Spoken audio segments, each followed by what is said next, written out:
On a Reddit thread about life advice, a user named TigerCat300 said this. Lately, I've just been feeling stuck.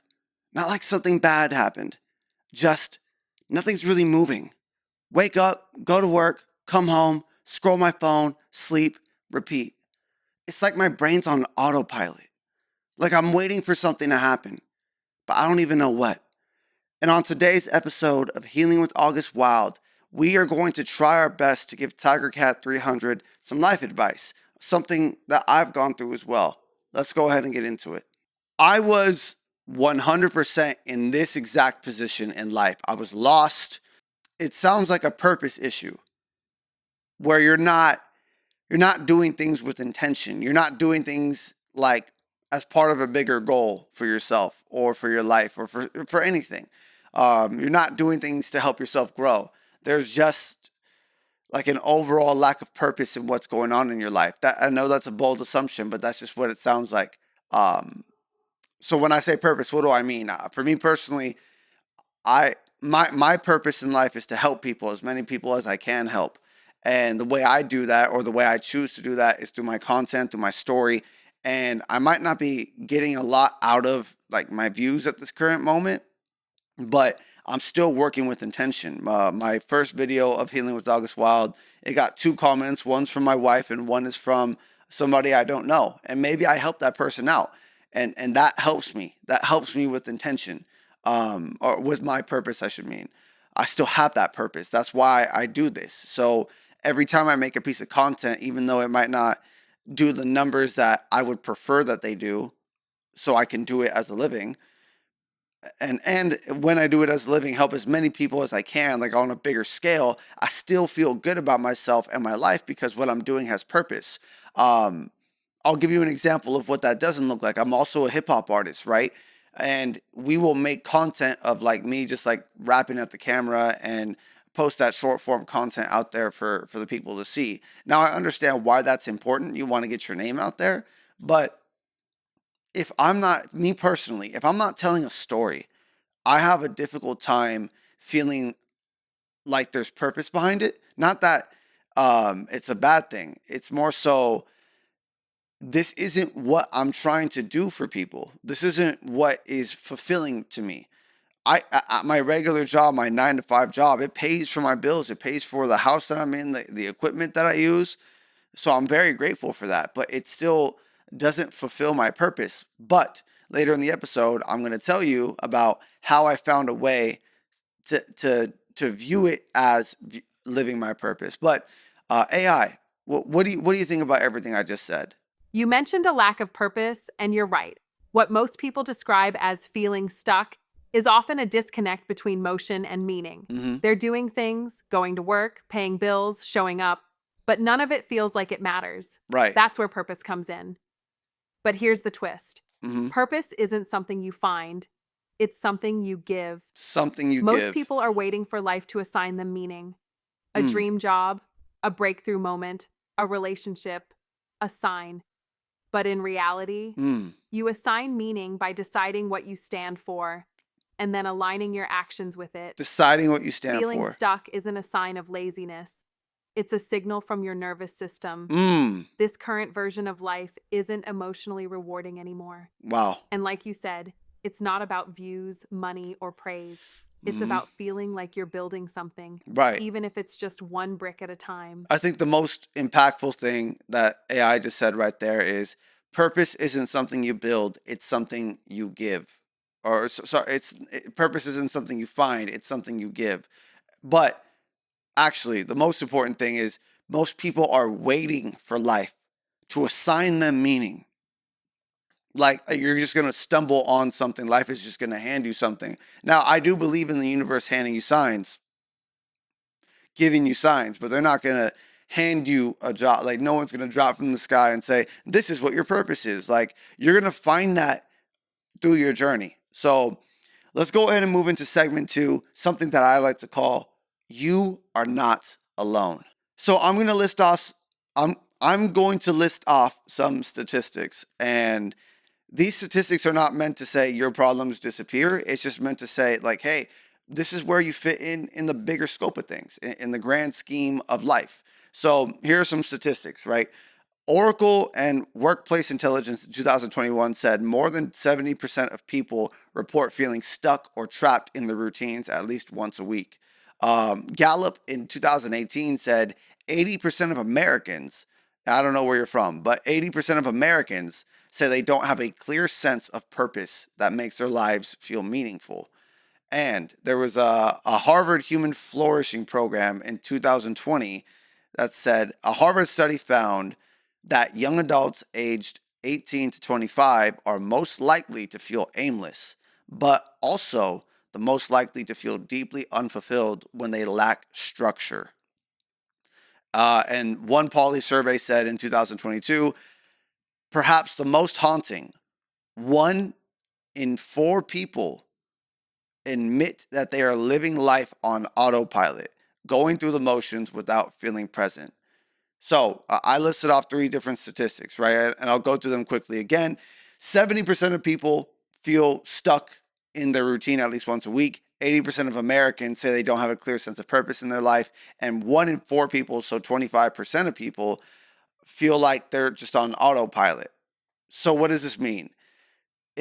To me, it means that you are brave, and Tiger Cat 300. You are brave enough to ask the question and trying to improve your life. And to me, that is the first step. Realizing a change needs to be made. I'm grateful that you're doing that because your bravery might have inspired someone else. It inspired me to make this video. So you never know if your question led to me leading to someone else finding their purpose or lets me finding some more purpose.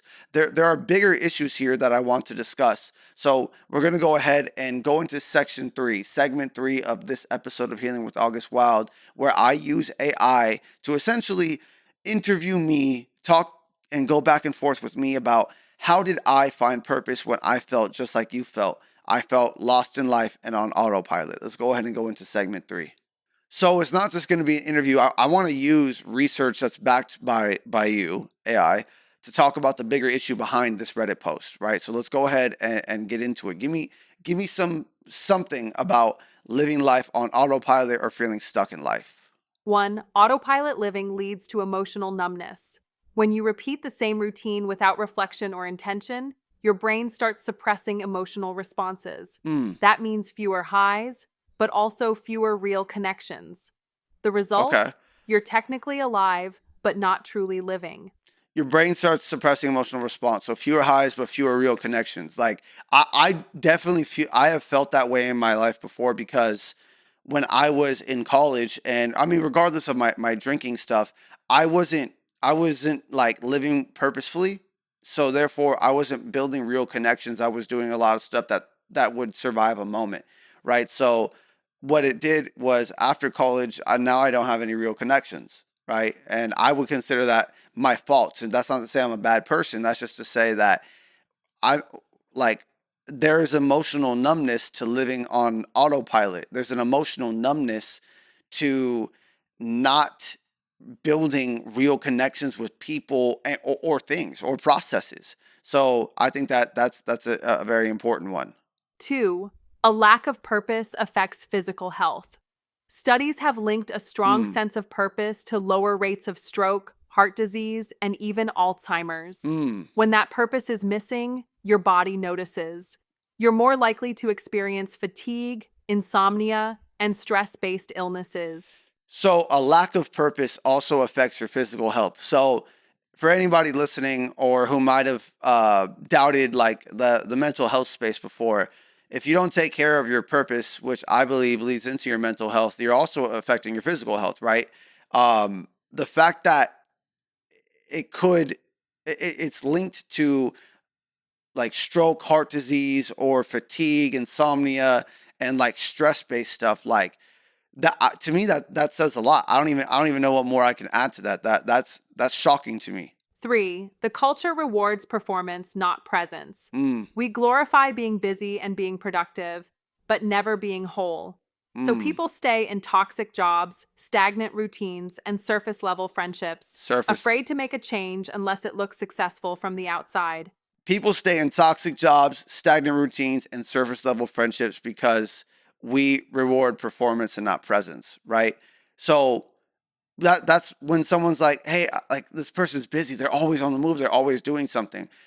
When you're looking on Instagram, like Tiger Cat 300, you said that you'll scroll, right? I don't know what you're scrolling, but let's just, for this example, let's use Instagram. I'll go on someone's story and they're posting the highlight reels, right? Or they're posting pieces of content that they put together to make sure that they're invoking a certain message.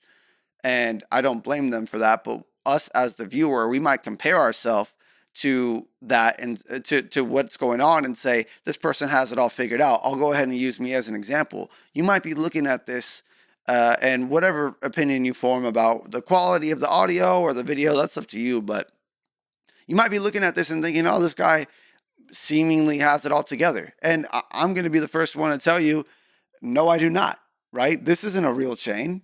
I like it because it's science. To be honest with you, I mean, it doesn't make my neck green, but I'm not wearing this because I feel like cool wearing it. I'm not wearing it because I got my life together. I'm wearing it because, like I said, I like the way it looks on me.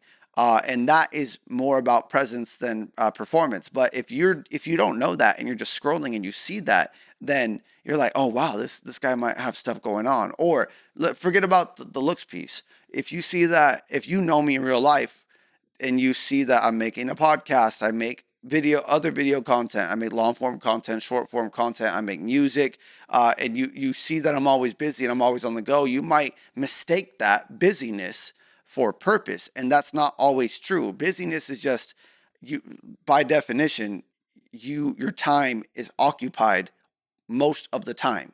I don't know what percentage of busyness is, but yeah, I think us being stuck in stagnant routines and surface level friendships, like I said, it looks like success from the outside, but you never know what's going on behind closed doors at the end of the day. So that's important. Perception is very important.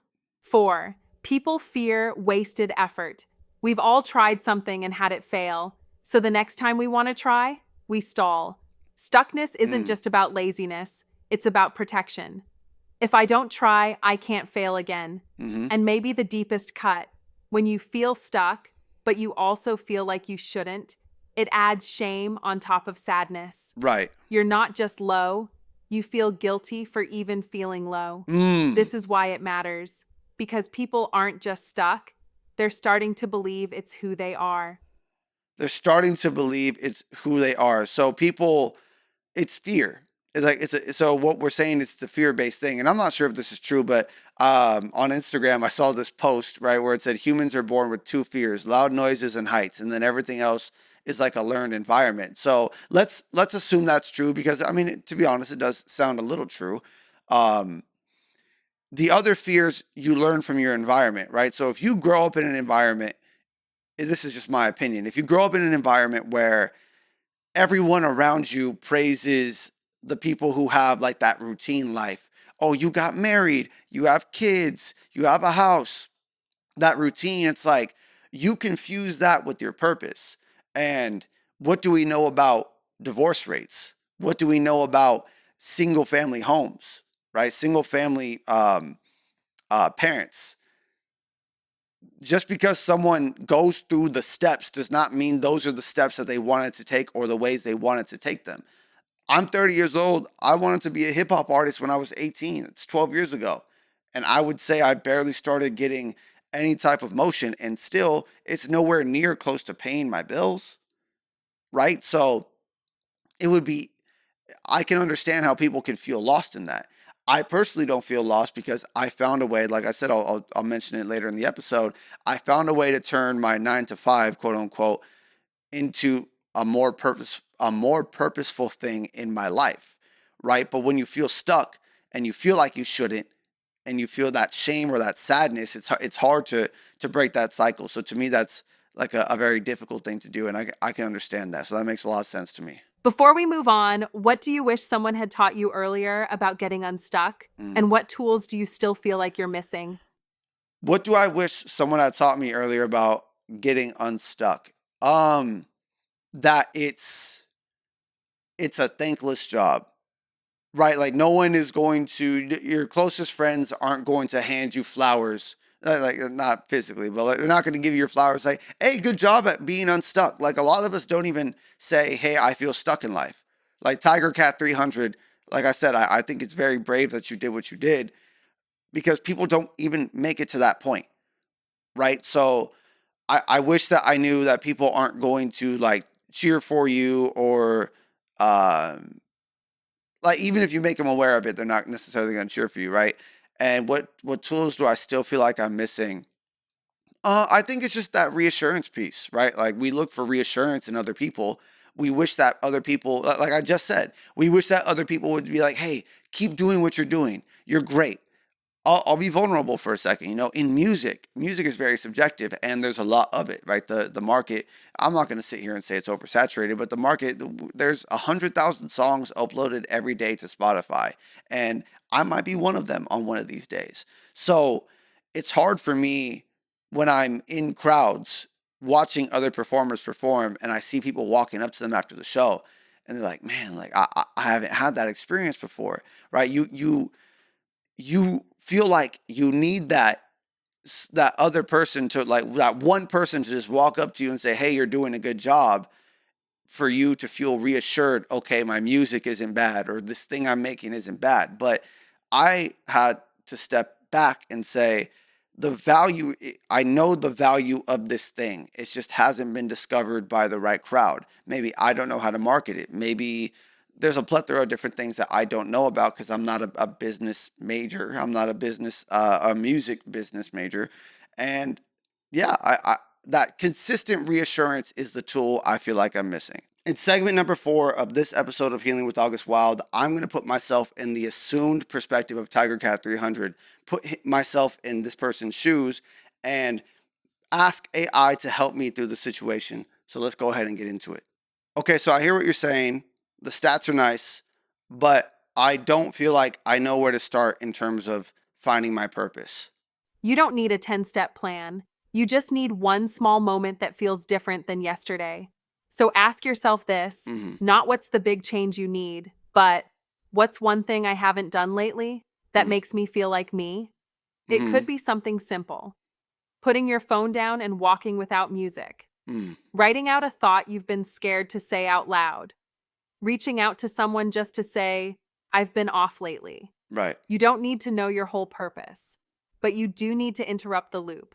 Start with one intentional act, not to fix your life, just to remind yourself you're alive in it. Okay, that's the thing though. Like when you say what is me, that's the question I'm asking you. The me I know is I go to work, I scroll through my phone, and after a couple hours on shift, like I'll get off work and I do the same thing.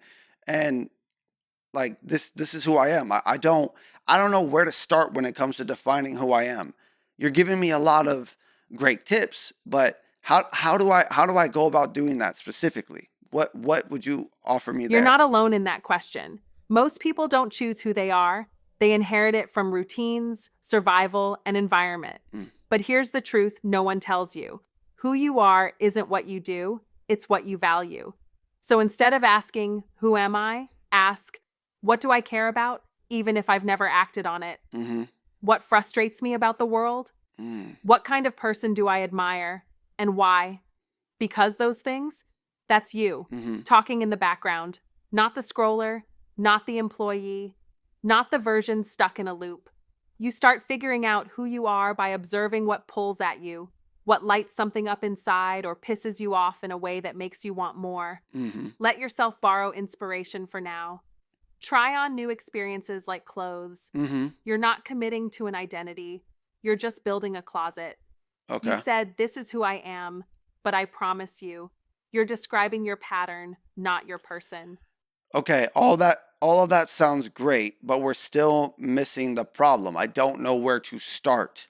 Like you're asking me what frustrates me about the world. I guess what frustrates me is that I don't know when I have the time to do anything else. Also, your words are very motivational, but on a regular day, I don't feel the motivation to like get out and do these things you're talking about. If you were me, what would you tangibly do? What steps?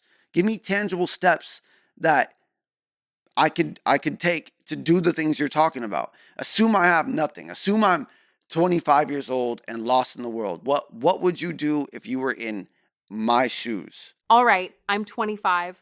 I have a job, a phone, maybe a little time after work. maybe not much energy. I feel numb most days. So if I want to get unstuck, but I don't know who I am, don't know what I care about, and don't feel motivated, here's what I do. Okay. 1. Set a 7-day experiment rule. I'd write this on a sticky note or phone screen. This week is an experiment. My job is to notice. 2. Limit your scroll time by just 30 minutes and use that time to observe. Set a timer when you open TikTok or IG. After 30 minutes, close it. Then ask, what made me feel something? That could be laughter, anger, sadness, envy, anything that pierced the numbness. Okay. Write those moments down in your notes app. They're clues. 3. Every night, ask 2 questions. Takes 3 minutes total. Okay. What drained me today? What lifted me even a little? Okay. Don't try to fix anything. Just track the answers. Do this for 7 days. 4. Interrupt one habit. Okay. Choose just one daily behavior that's on autopilot, like going straight to your phone after work, and replace it with something neutral. Not meaningful, just different. Okay. Example. Sit in silence for 5 minutes. The point isn't to be productive. The point is to disrupt the loop. Got it. 5. Talk to one person about how stuck you feel. Don't wait for someone to ask how you are. Send a voice note or message that says, hey, I've been feeling weird lately. Kinda stuck, kinda numb. No real reason, just wanted to say it out loud. Okay. That one moment of honesty might unlock something, even if they don't say much back. Okay. Bonus, don't aim for breakthroughs, aim for data. If you were me, how long would you do this? I know you said it lasts like 7 days, but if I'm looking for like results, how long would you do this routine for? If I were you, truly lost, low on motivation, and unsure where to start, I'd commit to doing it for 30 days. 7 days gives you surface level clarity. 14 days starts revealing deeper patterns. 21 days shows you what sticks. 30 days gives your brain enough evidence to believe you're not who you used to be. Here's the breakdown. Week 1, observation. What do I feel when I'm not distracted? What makes me feel anything? Week 2, disruption. Interrupt one habit per day. Try new environments, new sounds, new people, even for 10 minutes. Fair. Week 3, reflection. Start noticing themes in your answers. Ask, do I see myself anywhere in this? Week 4, action, tiny. Pick one thing that brought you peace, joy, or curiosity. Do it twice this week, on purpose. You're not becoming a new person in 30 days. You're just proving to yourself that the current version of you isn't the final draft. Okay. Thank you for this. And I appreciate all the tips. This is where, if you're listening, I am not stepping out of Tiger Cat 300 shoes, presumed shoes. I'm just going to speak very candidly to this. For me personally, this kind of stuff is very, very helpful, and I'll highlight the things that I think were very important, right? Where it says you don't need, at the very beginning, AI said you don't need a 10-step plan, right? You need one small moment that feels different, right? What's one thing I haven't done that makes me feel like me, right? But then I said, hey, like, I don't know where to start though. Like, I don't know who I am, right? But then it is, when AI responded to that, it said, instead of asking who am I, you ask yourself, what do I care about, even if I've never acted on it? Or like, what frustrates me about the world? What kind of person do I admire and why? So when I think of that, I think of, do you have a movie that you like watching? Why? Right? Well, do you have a character that you admire the most, like a poster on your wall or something, right? Like I have a Darth Vader one, which in theory might not seem like the greatest thing ever, right? But Darth Vader wasn't always Darth Vader. At first, he was Anakin, and yeah, Anakin was weird. I hate sand, like that. He's a weird guy, right? But he wasn't always a villain. He was a guy who needed help and essentially just didn't get it, right? Or didn't get the amount of help that he needed, because he needed a lot of help. So why do I matter? What am I looking for? Oh, help. Okay, like it's not that simple, but if you admire Dominic Toretto from the Fast and Furious, if you admire James Bond, right? If you admire Dwayne Johnson, if you admire Kevin Hart, if you admire George Lopez, right? I can go down the list. Like, ask yourself why. Why do I admire this person? Or what frustrates you about the world? That says a lot too, right? Because to me, ignorance on any side of whether it's a political spectrum or a personal spectrum, ignorance of the other side, lack of empathy from the other side is what irks me and frustrates me about the world, right? And why is that? Okay, because I care about people. So the more you ask yourself these questions, the better it will be. And so those are the things that I think were the most impactful from what AI said. But also that 7 day thing. This is the most important thing from the 7 day thing that I took away from it. Limiting your scroll time by 30 minutes. Like, hey, all right, I open Instagram, I look at a clock, it says 1 p.m. Okay. At 1:30, I'm done. Whether it's Instagram or TikTok, right? Just be done with it, right? And then ask yourself, what made me feel something? What, like, I laugh a lot at these kind of jokes, or I got mad at this kind of content. I got sad at this kind of content. Like, that kind of stuff, when you write all of these things down that I've mentioned and that AI mentioned, you're gonna see that it paints a picture about yourself. But the most important thing that AI didn't mention in all these tips is, don't base your reaction off of what you think society wants from you. That's important. That's very important, because society is going to try to shame you out of things that you feel like you want, but they're like, why would you want that? Why do you want this? Why do you want that? Society is fickle, right? We move with what everyone is saying, and everyone can change their minds tomorrow. Do what feels right for you, as long as it's safe. As long as it's safe. Let's go ahead and go into segment 5. This is, I misspoke earlier. This is actually where AI and I have a conversation based on my experience in the scenario that Tiger Cat 300 posted on Reddit. Let's go ahead and get into it. When did you know something had to change? Not when you figured out how, just the moment you realized, I can't keep doing this. In late 2018, my mom had a stroke. So I had just broken up with somebody, and I decided to leave the city I was living in, Fresno, and I moved back to Tracy, and that's where I went to high school. But it wasn't just about being closer to family. I needed to leave Fresno because, like I said, I just broken up with someone and I was freshly sober. I felt like I had a lot of shame tied to the things that I had done in the last 5 years of living in Fresno from 2013 to 2018.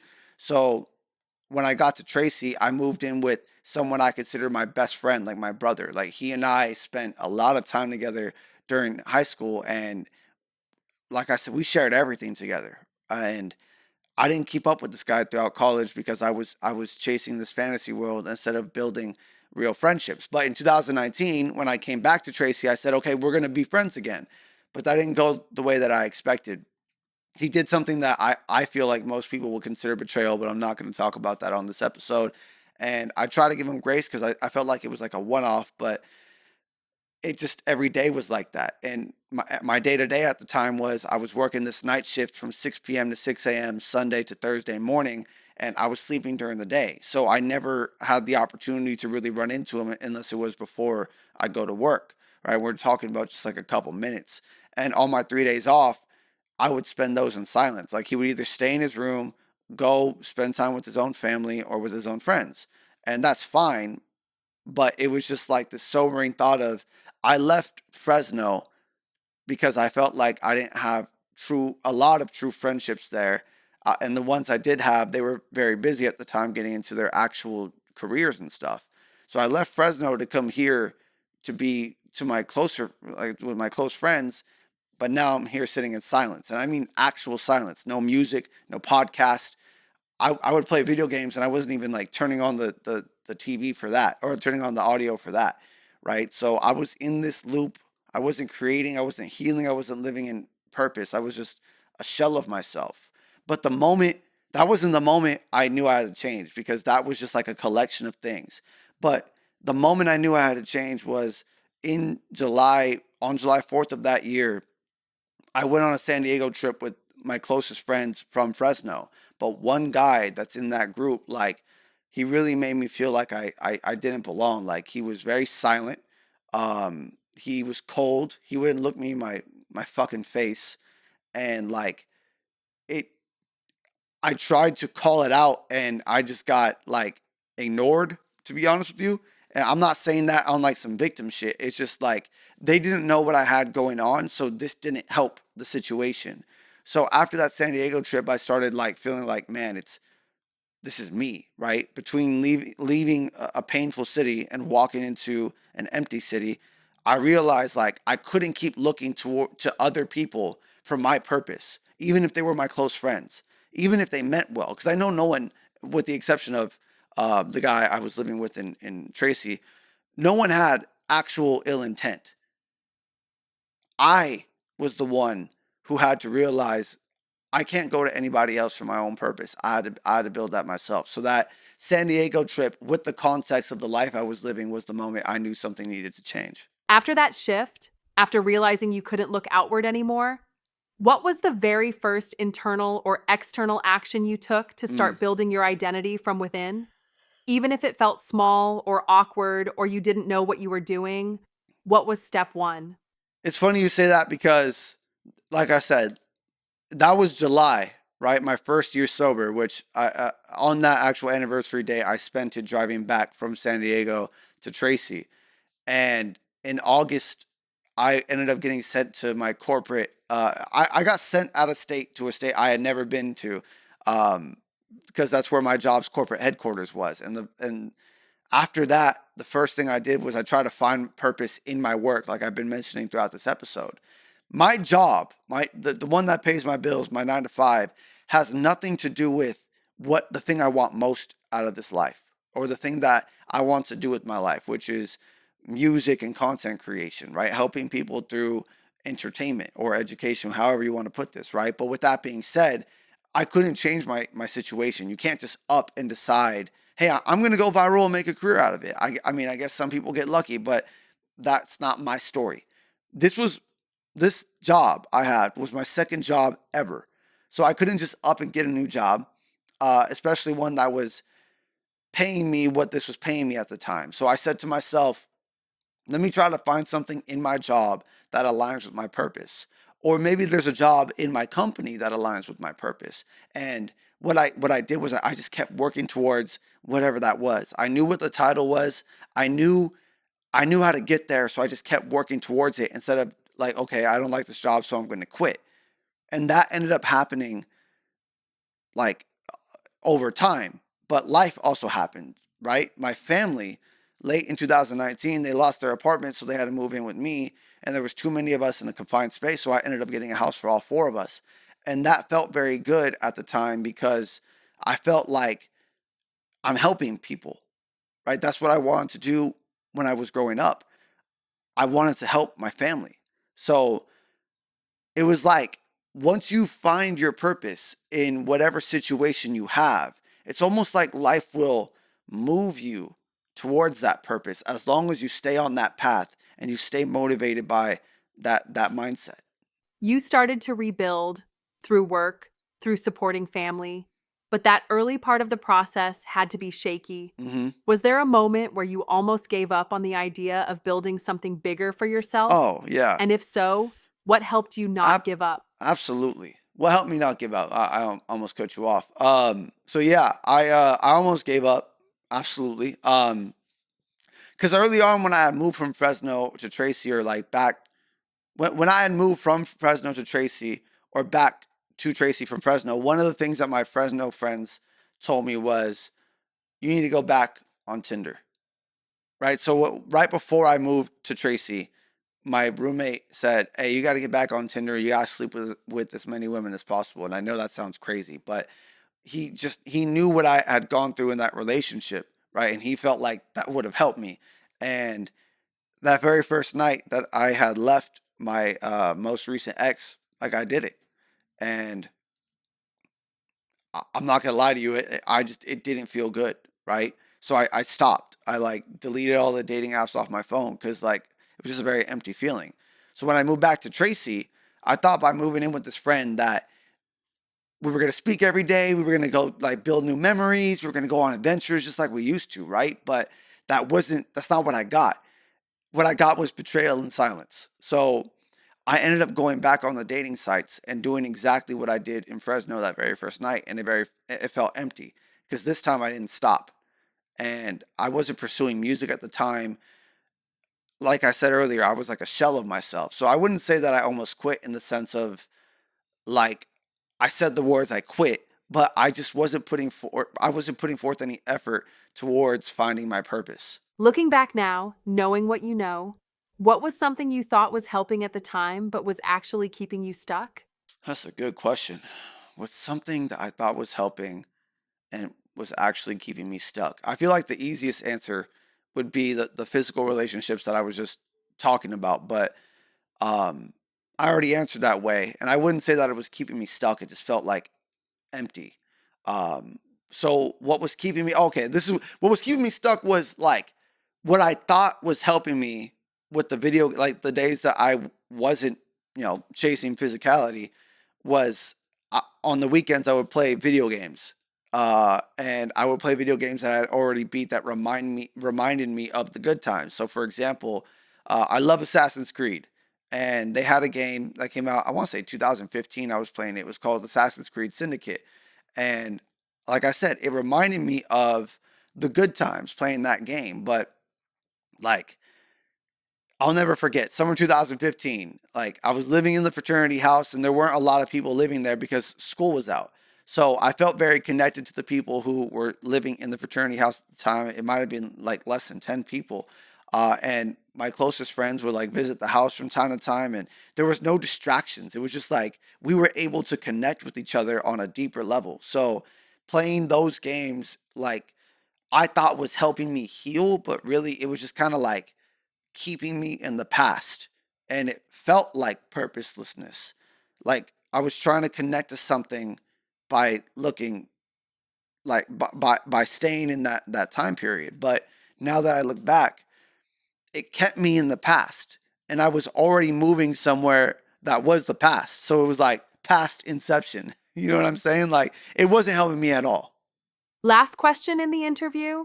If someone listening is 25, lost, and silently going through the exact same motions you were, Hmm. what would you say to them? Not as a motivational speaker, not as someone who has it all figured out, but as someone who remembers exactly what that loop felt like? I would say to anybody who feels lost in life, whether you're 25 or not, I'm going to say it's perfectly natural to feel lost. And the best piece of advice that I can give anybody who feels lost in life is that you have to try to find purpose within the life that you have as you have it. You can try to yearn or wish for things, but you can do that at any stage in your life. If I gave you $1 million tomorrow, you might solve your today problems, but then you're going to have $1 million problems.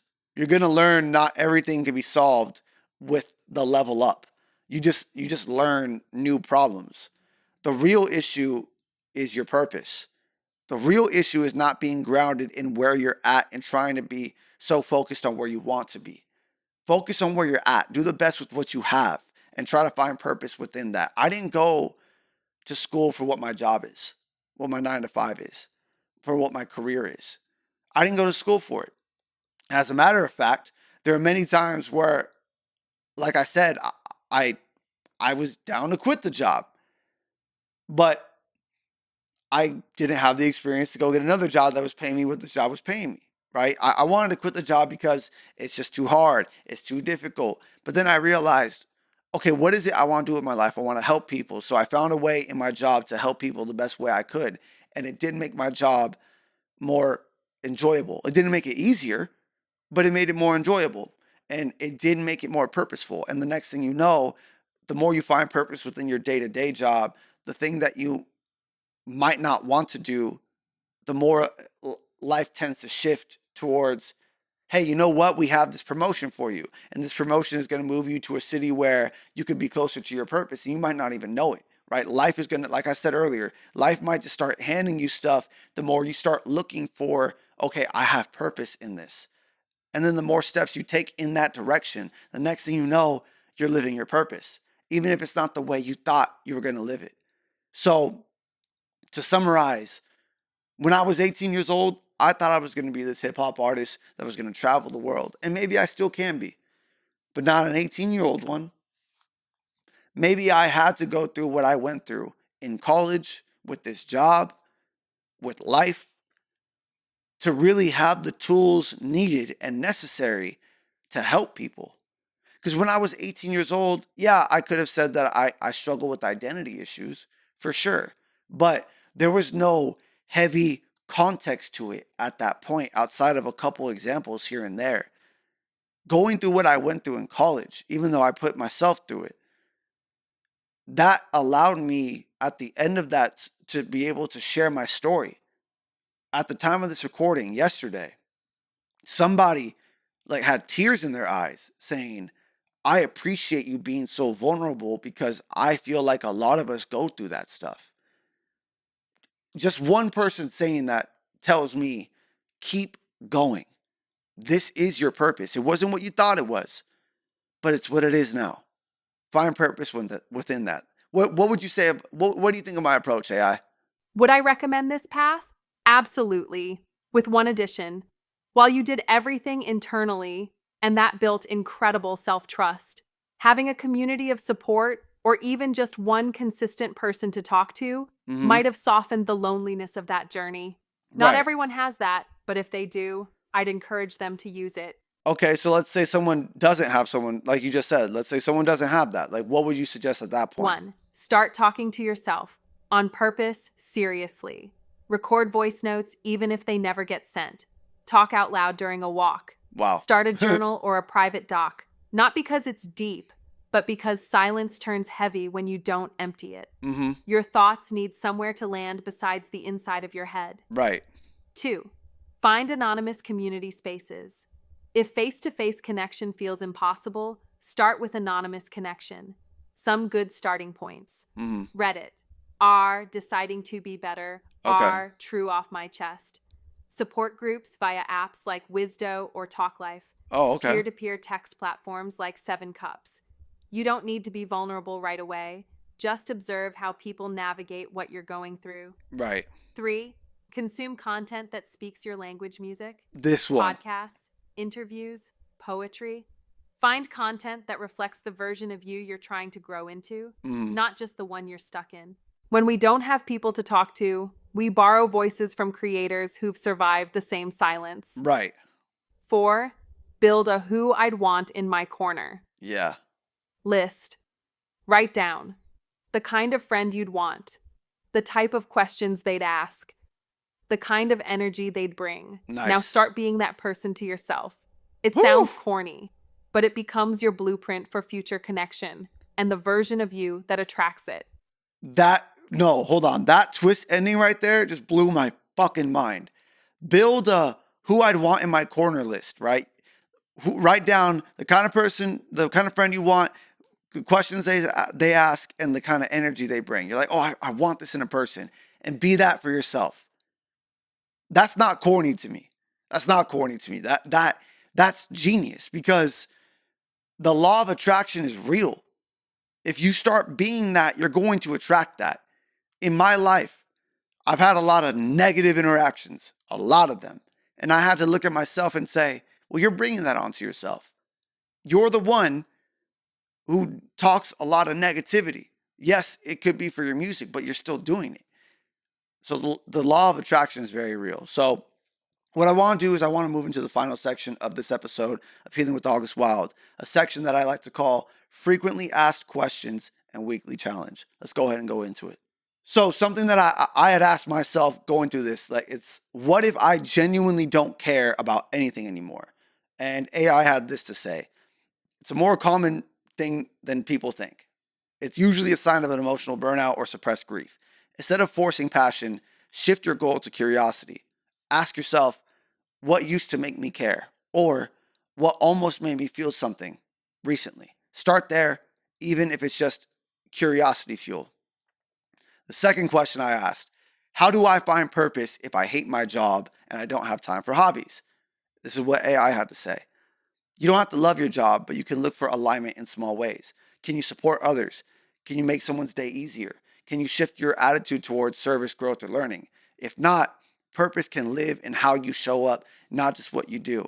And I do want to say, I know that I made it sound very simple to just find purpose within your job, but if your job doesn't have growth or you have bad management, like they just talk down to you and they don't sympathize or empathize with you, I suggest you find a new job. Because to me, that's not, yes, it's quitting, but it's not the same kind of quitting as this is too hard, I'm leaving. It's, hey, this environment is just bad and I don't want to be around it. The third and final question that I put in AI was, I've tried starting before and I always quit. What's the point of trying again?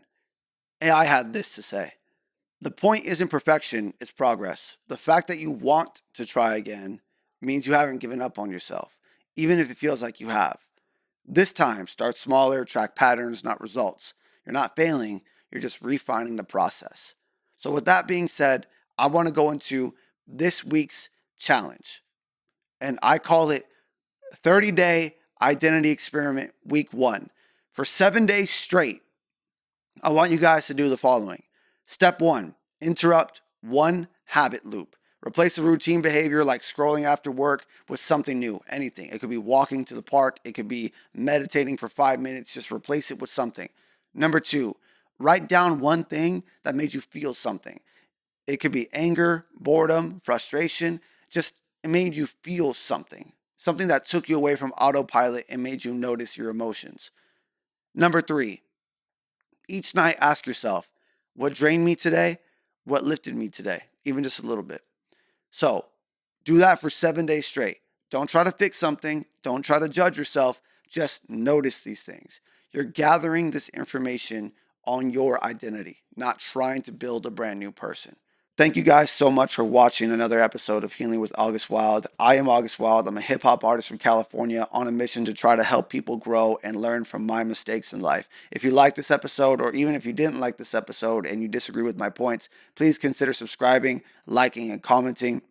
Trying to help as many people as I possibly can. And the best way to do that is to fit into the algorithm. I won't be able to do that without your guys' help. So I really do appreciate you guys taking the time to listen. If you've made it this far, I appreciate you. Even if you haven't made it this far, just know that I appreciate you. You just didn't get the opportunity to hear that. So thank you guys very much. Be safe. And remember, healing starts within yourself.